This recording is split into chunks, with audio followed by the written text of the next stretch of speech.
Model question paper set 1 MP board का। देखो question हम इसमें से देख लेंगे। क्वेश्चन अगर लिखने बैठते हो तो बहुत ज़्यादा ही टाइम जाता है, तो इसलिए क्वेश्चन हम परीक्षा बोर्ड के सेट से देख लेंगे। सॉल्यूशन में करना समझा देती हूँ कैसे करना है, ठीक है। तो पहला निकालेंगे हम सेट वन में ऑब्जेक्टिव्स तो कर लेंगे आप लोग। तो हम चलेंगे क्वेश्चन नंबर 6 से स्टार्ट करेंगे।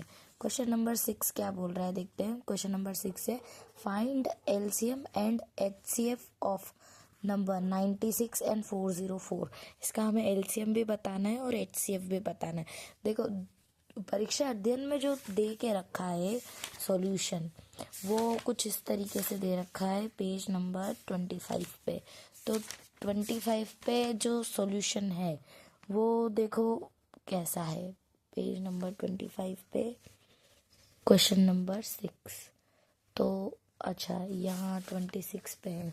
तो देखो इसमें कॉमन फैक्टर तुमको फैक्टर अलग अलग करके निकालना पड़ेंगे।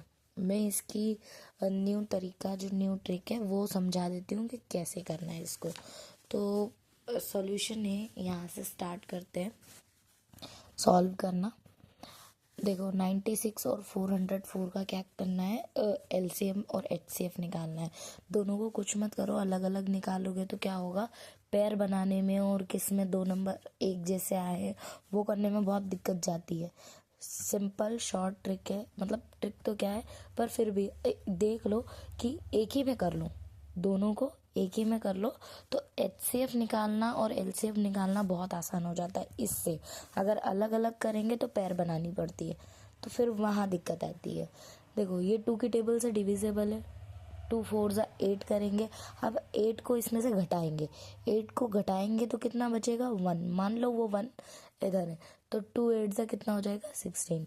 फिर ये भी 2 की टेबल से डिविजिबल है, 2 की टेबल में 4 2 टाइम में आता है, 0 का 0, ये भी 2 टाइम में आता है। अब देखो फिर से 2 की टेबल में से जाएगा, 2 की टेबल से जाएगा तो 2 की टेबल में 4 2 टाइम में आता है और 8 जो है वो 4 टाइम में आता है।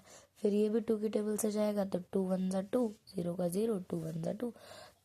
फिर अब देखो 101 है, ये तो आ गया प्राइम नंबर, ये खुद की टेबल से ही डिविजिबल होगा और किसी की टेबल से ही जाएगा नहीं, तो इसको वैसे ही रहने देंगे। अब ये जो है इसको कर लेते हैं। 24 है, 2 1 जा 2, 2 2 जा 4, फिर 2 6 जा 12, फिर 2 2 6 आया तो 2 3 जा 6, फिर 3 1 जा 3 और 101 जा 100। देखो इसमें एच सी एफ कैसे लेंगे। एच सी एफ में क्या, देखो 2 की टेबल से ये दोनों नंबर डिविजिबल हुए, एक बार हो गए, ठीक है। फिर दूसरी बार क्या है, 2 के टेबल से फिर से ये 2 बार दोनों नंबर डिविजिबल हुए, मतलब 2 बार क्या हुआ, ये दोनों नंबर 2 के टेबल से डिवाइड किए गए और डिवाइड हो भी गए। तो इनकी क्या कर लो आप, 2 मल्टीप्लाई 2 करके ये क्या हो जाएगा एचसीएफ आपका। एलसीएम लेने के लिए क्या करेंगे, सारे नंबर को मल्टीप्लाई कर दो, ठीक है। सारे नंबर को कोई पेयर वेयर नहीं बनानी, किस में कॉमन है किस में नहीं है कुछ भी नहीं पता करना, डायरेक्ट सारा मल्टीप्लाई करो आंसर आ जाएगा, ठीक है। देखो कितनी बार 2 लिखा हुआ है वो लिख लो, 1 2 3 4 5, 5 टाइम 2 है तो 5 टाइम 2 लिख लिया। फिर 3 1 0 1, देखो 2 2 जा 4, फिर से 2 2 जा 4, 2 3 जा 6, 1 0 1, देखो 4 4 जा 16, फिर 6, फिर 1 16 16 6 जा 96, फिर 101, फिर 96 का 101 में मल्टीप्लाई करेंगे तो आपका आ जाएगा 96 और 96, यही आपका एलसीएम है। नेक्स्ट क्वेश्चन देखेंगे, वो भी परीक्षा बोर्ड में से देखना पड़ेंगे हमको सारे क्वेश्चंस। तो और वाला क्वेश्चन है, अच्छा ये क्वेश्चन है write down the fundamental theorem of. तो ये थ्योरी है, ये थ्योरी याद करने की, ये आप लोग कर लेना। जो सॉल्व करने वाले क्वेश्चन है वो मैं करा देती हूँ। बोला है find the zeros of quadratic polynomial. इसे बड़े ध्यान से देखना, ये बहुत आसानी से हो जाते हैं, सबको बहुत प्रॉब्लम आती है इसमें करने में। देखो, find the zeros of polynomial. अब देखो कि हुआ कैसे है ये।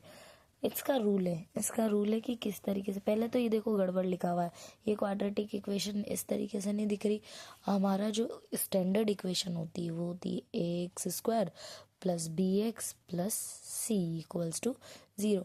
हमें ये देखो, पहले स्क्वायर वाला नंबर आता है, फिर x वाला आता है, फिर कांस्टेंट टर्म आती है। यहाँ देखो हमें सारा गड़बड़ाया हुआ है, x² वाला है, फिर कांस्टेंट टर्म है, फिर x है। तो पहले तो हम इसको सही करेंगे तो स्क्वायर वाली टर्म, फिर -7x के साथ साइन के साथ इसको इधर कर दिया, फिर यही -3 है, इक्वल में 0 कर सकते हैं।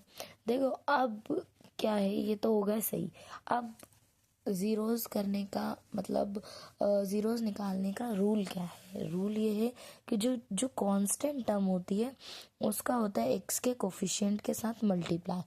ठीक है, तो कांस्टेंट टर्म का x के कोफिशिएंट के साथ जब हम मल्टीप्लाई करते हैं, देखो क्या होगा, 6 × 3 क्या होगा, 18।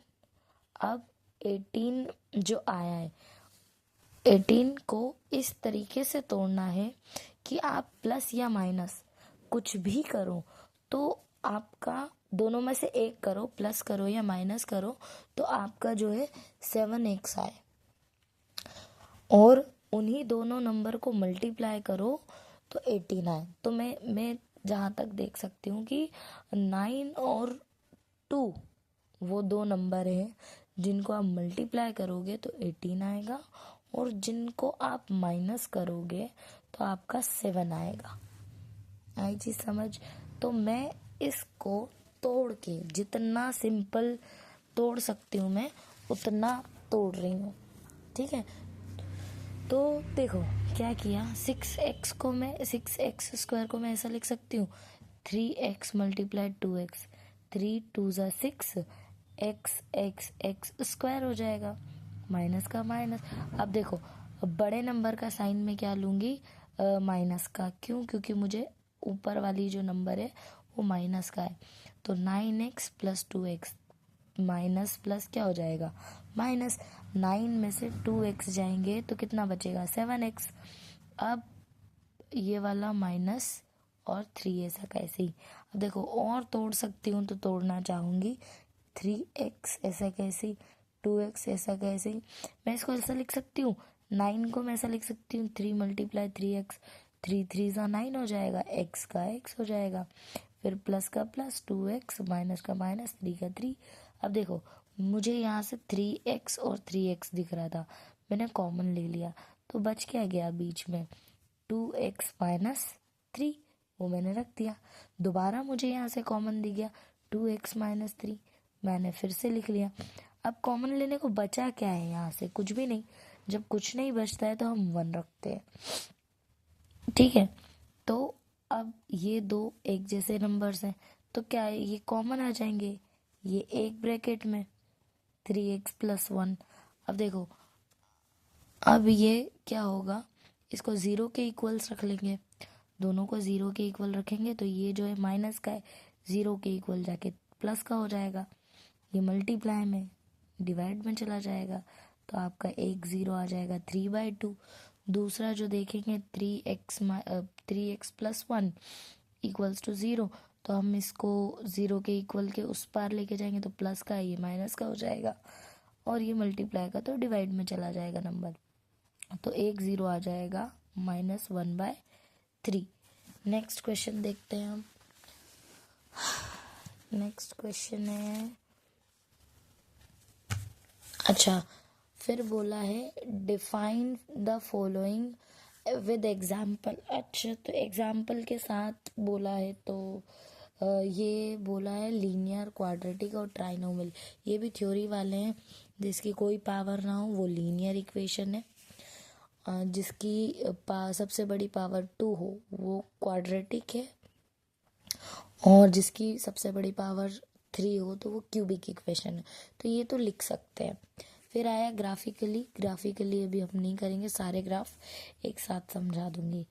तो फिर आते हम और वाले क्वेश्चन पे, एलिमिनेशन मेथड पे। क्वेश्चन नंबर 8 का और वाला क्वेश्चन जो है उस पे। तो इसका सॉल्यूशन देखते हैं।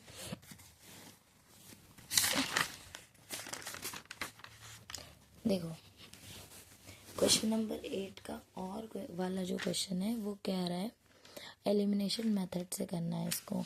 तो दिया हुआ है 2x plus 3y equals to 8, 4x plus 6y equals to 7। अब देखो मुझे दिख रहा है कि अगर मुझे x और x को काटना है, घटाना है, तो मुझे यहाँ पे 4x चाहिए। तो 4x चाहिए तो मैं सिंपली सिर्फ जो ऊपर वाली इक्वेशन है उसमें मल्टीप्लाई कर लूँगी 2 से।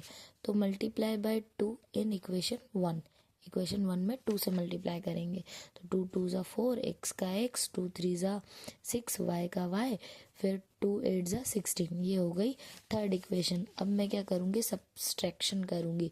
तो सेकंड और थर्ड जो इक्वेशन आई है, थर्ड इक्वेशन में से सेकंड को माइनस कर दूंगी।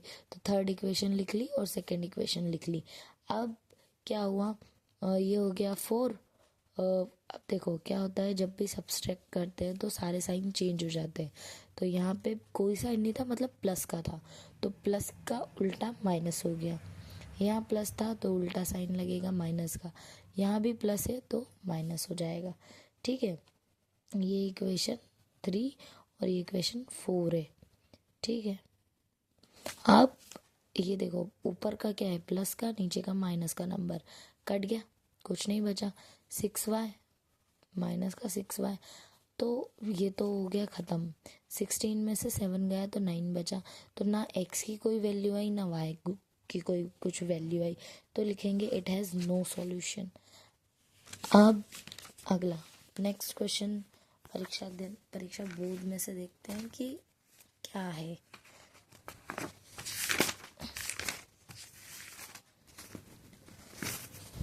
बोला है in question number 9 in AP arithmetic progression 2 7 12 find the 10th term पता करनी। तो ये मैंने जो लास्ट वीडियो अपलोड की है 2023 वाली, उसमें ऑलरेडी मैंने सॉल्व किया है, तो बार बार नहीं किया मैंने, टाइम वेस्ट होगा, तो उसमें आप जाके देख सकते हैं। दूसरा और वाला question in arithmetic progression 4 10 16 22 write next two term. तो देखो 1 2 3 4 तो दे रखी है टर्म्स, 5th और 6th निकालनी है। तो देखो इसमें से क्या होगा, ए की वैल्यू कितनी हो जाएगी, हमें पता है फर्स्ट टर्म जो होती है ए की वैल्यू, डी की वैल्यू क्या सेकंड में से, अच्छा ए की वैल्यू ये वाला तो 9 क्वेश्चन है जो ऑलरेडी मैंने कर दिया है। और वाला देखो तो ए की वैल्यू हो जाएगी फर्स्ट टर्म और डी की वैल्यू सेकंड में से फर्स्ट टर्म माइनस कर देंगे तो डी की वैल्यू आ जाएगी। तो ये आपका फॉर्मूला है D5 टर्म 5 निकालने के लिए a प्लस 4d। तो a की जगह तो a 4 का 4 और d की जो वैल्यू थी 6 वो। तो अब देखो 4 6 जा कितना हो जाएगा 24, 24 में 4 ऐड करेंगे तो क्या हो जाएगा 28। फिर T6 टर्म 6 निकालनी है तो a प्लस 5d करेंगे। तो a की वैल्यू जो है 4 प्लस का प्लस 5 का 5 और d की वैल्यू 6, 5 6 जा 30 और 4 34। तो ये आ गई आपकी 5th और 6th टर्म, यही आंसर है इसका। अगला नेक्स्ट क्वेश्चन जो है वो करते हैं। नेक्स्ट क्वेश्चन है prove that line joining of mid point of two side of a triangle is parallel to the third side of a triangle. अब इनका कहना है, क्वेश्चन दे के रखा है कि अगर कोई ट्राइंगल है और उसके मिड पॉइंट से आप कोई लाइन बना रहे हो, ड्रॉ कर रहे हो, तो वो लाइन इसके पैरेलल होगी। तो देखो साइड से ए बी और ए ई, इनके मिड पॉइंट क्या है डी और ई। अब क्या होगा, बेसिक प्रोपोर्शनैलिटी थ्योरम अगर देखें तो ये क्या होंगे, ए डी इक्वल होगा डी बी के और ए ई इक्वल होगा ई सी के, यही होगा। और ये 1 1 के इक्वल होगा, A D upon D B equals to 1 and AE upon EC equals to 1। अब जब ये 1 के इक्वल ये भी, तो ये दोनों एक दूसरे के इक्वल हुए। ये एक दूसरे के इक्वल तभी होते हैं जब ये दोनों लाइन पैरेलल हो। तो ये हो गई proof, DE parallel to BC। Next question पे चलते हैं। इन्होंने दे के रखे हैं ट्राइंगल्स, ट्राइंगल दे के रखे हैं ये, ठीक है। हमको बोला है कि जो P है इसकी वैल्यू हमें पता करनी है, एंगल P की वैल्यू पता करनी है, ठीक है। तो देखते हैं सॉल्यूशन क्या है। अब ट्राइंगल में हम यहाँ पे भी बेसिक प्रोपोर्शनैलिटी थ्योरम लगाएंगे। अच्छा, दोनों में देखो, ट्राइंगल ABC, इस ट्राइंगल ABC में एंड PQR में क्या करेंगे, AB जो है, A से लेके B जो है वो बराबर रेशो में होगा किसके, RQ के, ये वाले के। तो अब ये इसके अपॉन में रखेंगे तो देखो इसकी वैल्यू क्या है 3.8 और इसकी है 7.6। पॉइंट से पॉइंट कट करेंगे, पॉइंट से पॉइंट कट, तो 38 1 से 38, 38 2 से कितना हो जाएगा 76। तो इनका रेशो आ गया 1/2। अब देखो किसका, B से लेके C जो है वो P से लेके Q के इक्वल है और प्रोपोर्शनल भी है। तो BC की वैल्यू कितनी है, यहाँ पे मैं लिखना भूल गई, 6 है। तो और QP की है 12, 6 1 से 6, 6 2 से 12, तो ये रेशो भी आ गया 1/2। फिर जो बची है AC वो RP के रेशो में रखेंगे इक्वल, तो 3√2 अपॉन में 6√3, √3 से √3 कैंसिल, 3 1 जा 3, 3 2 जा 6, तो ये आ गई। तो ये सारी जो साइड्स है ये एक दूसरे के प्रोपोर्शनल है। तो हम क्या करें, तो ये क्या हो जाएंगे, दोनों ट्राइंगल कॉन्ग्रुएंस प्रूफ हो जाएंगे। कॉन्ग्रुएंस प्रूफ हो जाएंगे तो एंगल C जो है एंगल P के इक्वल होगा, क्योंकि कॉरेस्पॉन्डिंग एंगल है कॉन्ग्रुएंस ट्राइंगल का। तो एंगल C जो है एंगल P के इक्वल होगा। तो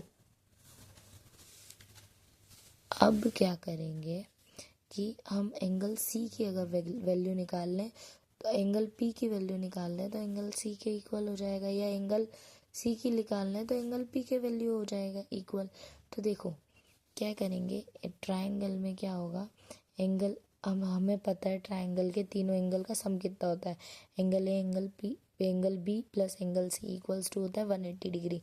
अब अगर मुझे एंगल C की वैल्यू निकालनी है तो ये उधर जाएंगे माइनस में, ये प्लस का था इक्वल के साइड आके माइनस हो गया, ये भी प्लस का था माइनस हो गया, बाहर का माइनस। अब देखो एंगल A की वैल्यू रख दी, एंगल B की वैल्यू रख दी, जो दे के रखी थी क्वेश्चन में, ऑलरेडी दे के रखी है कितनी 80 और 60 दे के रखी है, तो वो लिख दिया 80। अब देखो अंदर मल्टीप्लाई होगा माइनस का मल्टीप्लाई होगा तो ये क्या हो जाएगा, प्लस का हो जाएगा। तो 80 और 60 कितना हो जाएगा जुड़ के 140, फिर वाला माइनस का माइनस। अब 180 में से 140 जाएगा तो कितना आ जाएगा 40। अब एंगल C इक्वल्स टू कितना आया 40 डिग्री। अब देखो क्या था, angle C equals to angle P था, तो एंगल P भी कितना हो जाएगा 40 डिग्री। यही आंसर है। नेक्स्ट क्वेश्चन देखते हैं।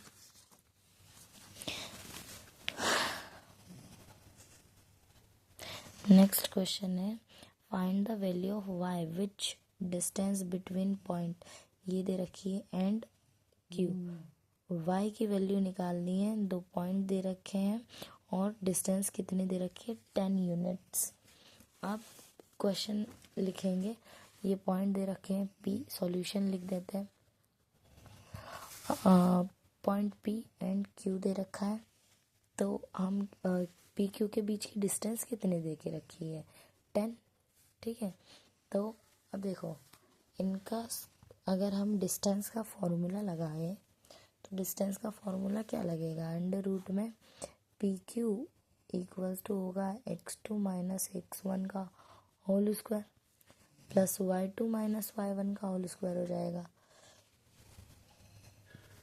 y2 माइनस y1 का होल स्क्वायर।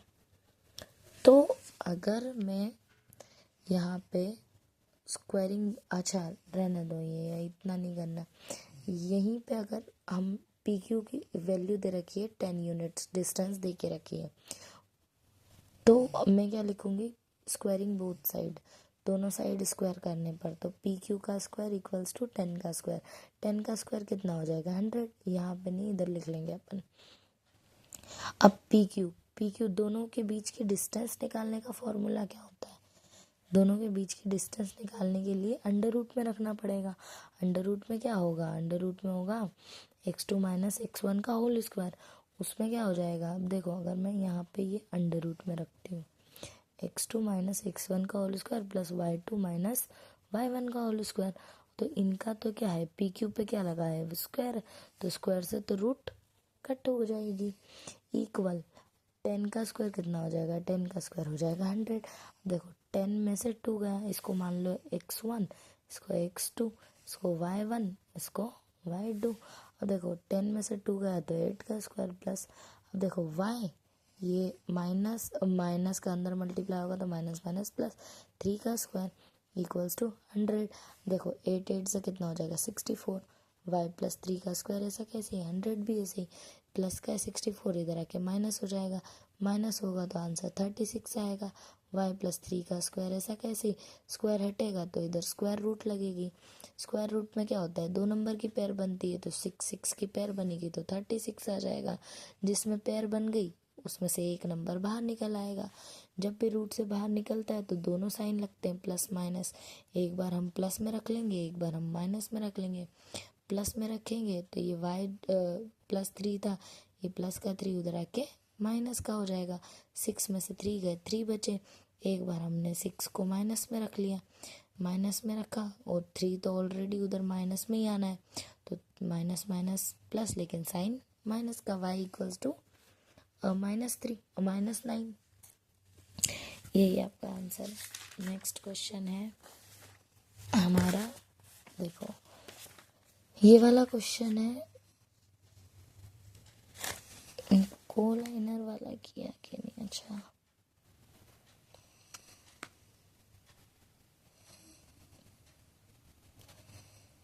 रेशियो भी पूछा है ना।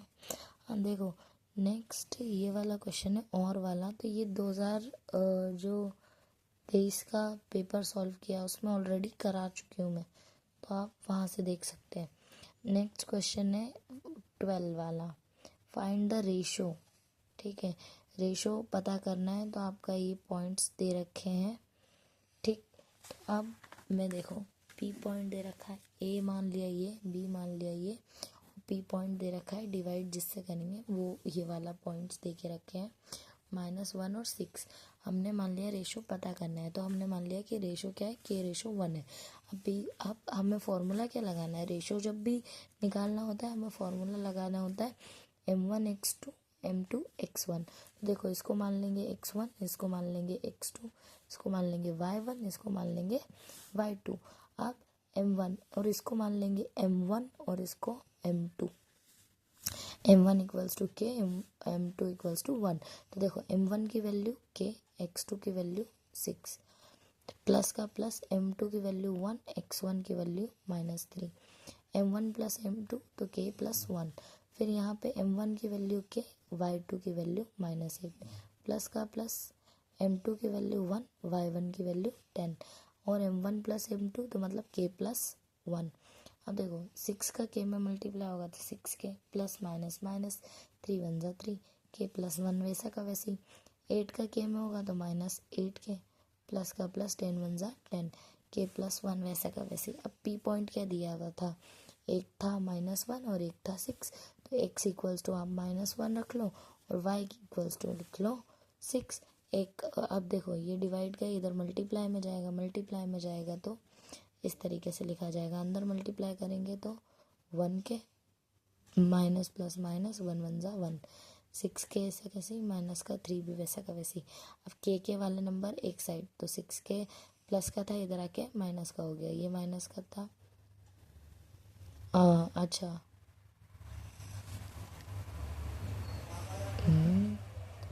यहाँ पे माइनस का के, तो माइनस प्लस माइनस, अच्छा, तो ये होगा 2 प्लस माइनस माइनस, तो ये हो जाएगा 2/7। देखो मल्टीप्लाई का है, डिवाइड में जाएगा, माइनस से माइनस का 2/7।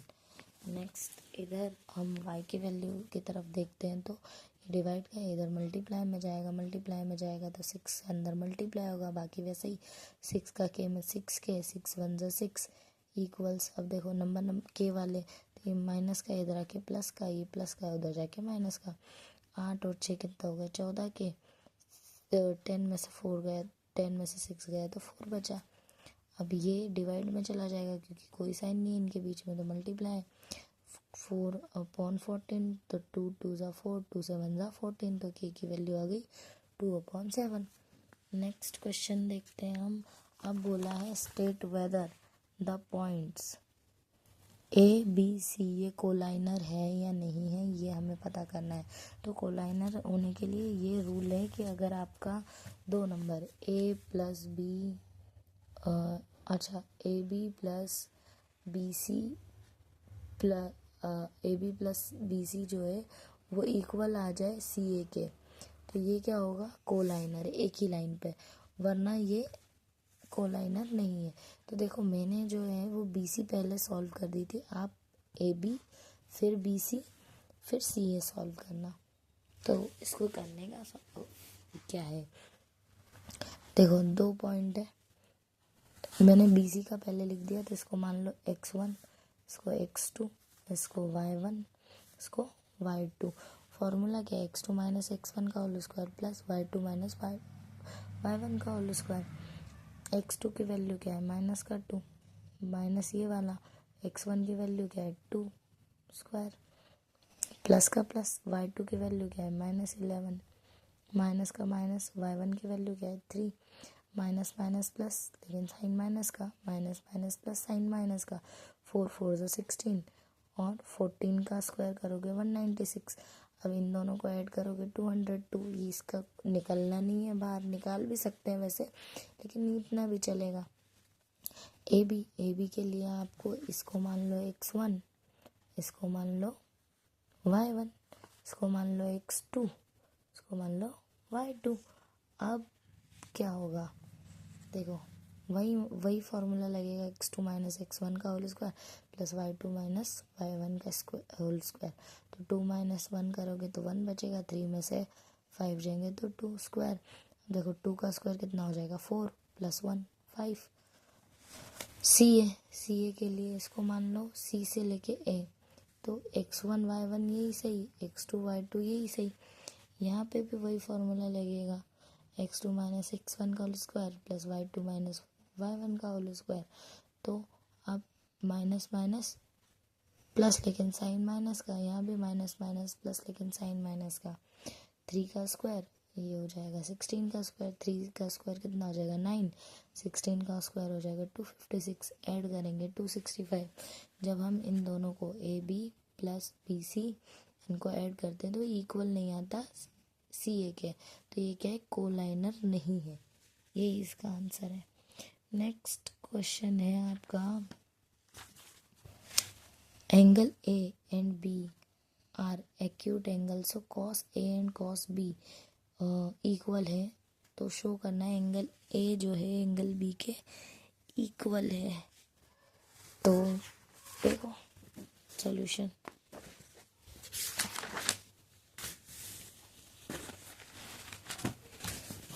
देखो तो सॉल्व करेंगे।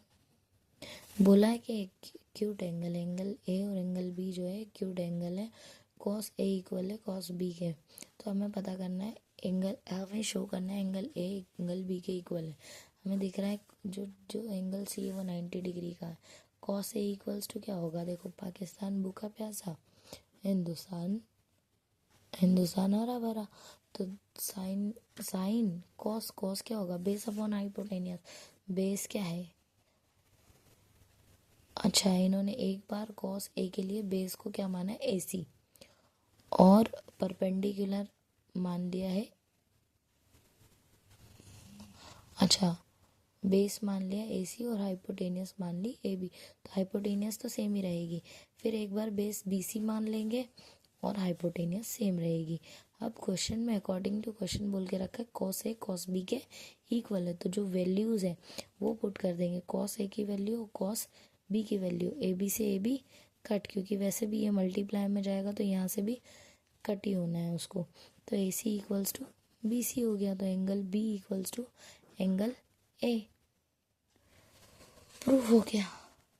Next question.